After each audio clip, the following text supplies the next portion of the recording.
the fear of judgment. Before starting this podcast, I kept thinking, what if people will yab me or yab my dressing, if they would yab, how I would look, how I would talk. I just kept thinking and overthinking.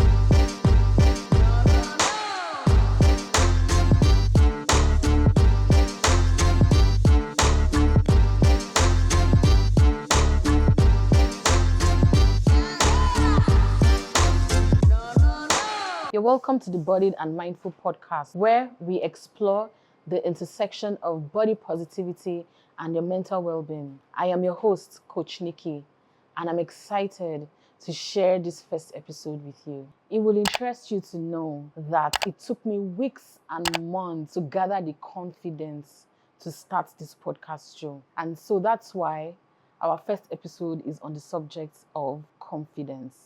So what's confidence? Confidence is that voice in our head that tells us that we are good enough, that we are capable, and that you're worthy. But for many of us, confidence is something that we struggle to grasp. And that's why I'm here today, to quell all your overthinking, to help you to navigate your thoughts and your feelings, to get back your confidence and get back your life. So how do you know that you lack confidence? Because to find a solution to a problem, you have to identify what the problem is. So I would use myself as an example. There are so many things that I was feeling that contributed to my lack of confidence. And I didn't realize this on time until I started to self-assess and I started to pray. So if you're a Christian, you could go that route and assess yourself. So I started to assess myself and realize that I was doubting myself so much. I was very indecisive and I was procrastinating a lot. So lack of confidence can also feel like fear when you're afraid of success. And it might sound funny because the fear of success, like all the work that you have to do to succeed, it can also contribute to your lack of confidence when you compare yourself too much. We live in a world today, world of social media, where everything is packaged, everybody is packaged. You look at your top celebrities, you look at your influencers, you look at the content creators, and then you start to compare yourself, forgetting that everything we see on social media is packaged. Okay, so you compare yourself too much, and this affects you. You start to remember all the things that you don't have, forgetting all the things that you do have. Lack of confidence can also feel like when you criticize yourself too much. This was one of the things that it took me a while to realize and to start to work on. I criticized myself too much. And I did this because I had imbibed so much of what people said about me, so much of the criticism online, and I didn't even realize it. The fear of judgment. Before starting this podcast, I kept thinking, what if people will yab me or yab my dressing, if they would yab, how I would look, how I would talk. I just kept thinking and overthinking. So lack of confidence can also look like comparison when you compare yourself too much. We are in the age of social media. We're in the age of everybody packaging everything, brands, influencers, your top celebrities. Everybody is packaged. We forget that we as human beings, we are actually beyond the cover of a book. I would liken it to a book cover. We tend to judge people by what they look on the outside, not what they look on the inside. So doing all these things points towards a lack of confidence. And it is only when you self-assess, you ask yourself questions. Why are you afraid? Because these are the questions I asked myself. Why am I afraid? Why, when I think of my dreams, when I think of all the things that I want to achieve, why am I afraid? Why is my heart doing bing bing when I think of the things that I want to achieve? And I'm like, can I do it? I don't have this, I don't have that. You think too much of what you don't have, and you forget that you actually have resources around you. All you need to do is find a way to take advantage of the resources around you. So all of these things point towards a lack of confidence. And when you can identify this, don't be afraid, don't feel bad, Because I'll tell you this, when I started realizing that all of these little things that I was doing to myself, all of these little factors that stopped me from going after my dreams, I felt bad. Like, why am I doubting myself? Why do I judge myself so harshly? Why am I procrastinating? Why am I afraid to take steps towards what I want to do? I felt bad and I felt down, and that contributed to another round of, feeling sorry for myself. And that's why I'm here today talking about confidence, because your confidence is a continuous journey, because we live in a world where there are so many expectations. Society expects a lot from us. There's always comparison. Maybe we have parents who would say, this your cousin has traveled abroad. This one has bought a car. This one has done this. This one has done that. You go on social media or you're in your high school group chats, and then you see that, people are doing well, and, you're still trying to even, get back on your feet. So all of these things, like I had mentioned earlier, these are what contributes to us feeling like we are not worthy.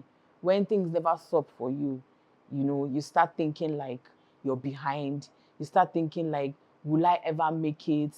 Who is going to help me? You just spend your entire time thinking all these things. But what if I told you that practicing self-love, taking it one day at a time, this is how you start to build and get your confidence back?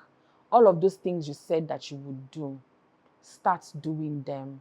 Stop waiting for when you have everything. Link with others. You cannot sit in your house and spend all your time thinking and thinking. You're not even thinking of a solution. You spend your time thinking of the problem. So you have to be kind to yourself. You have to practice, oh my God, let me say this, affirmations. Affirmations are very strong. I believe in it so much, because we live in a world where if you're not careful, people's comments about you, for someone like me I'm a content creator and I have a host of trolls. And sometimes these things can get to you when you have friends or family, or you meet people generally in life and people have said a lot of nasty things to you. You've forgotten how to listen to your own voice. And that's where the power of affirmation comes in. If you tell yourself every day, I am worthy, I am enough, I am capable, I know that I don't have everything that I need now, but I am going to work with what I have. You keep saying that to yourself. As time goes on, you drown all the other voices, and the only voice that is left is yours. So that is the power of affirmation. I had mentioned earlier the power of compassion, self-compassion, being kind to yourself, not judging yourself harshly or criticizing yourself too much, insulting yourself too much, and comparing yourself too much. You also have to learn to embrace your imperfections. Nobody is perfect. You start something, you build on it. You can't just wake up and be an expert. All of the people you compare yourself to, that, oh, this person is so perfect, this person is this person is that, this person has more followers than I do, this person is more photogenic. You have to learn to stop comparing yourself again, because all of these things make your imperfections so obvious to you that you forget all the other good things going on for you. So embrace your imperfections, love yourself in who you are, and start doing the things that you said you would do. Stop procrastinating. Don't allow the procrastination demon to tell you what to do, okay?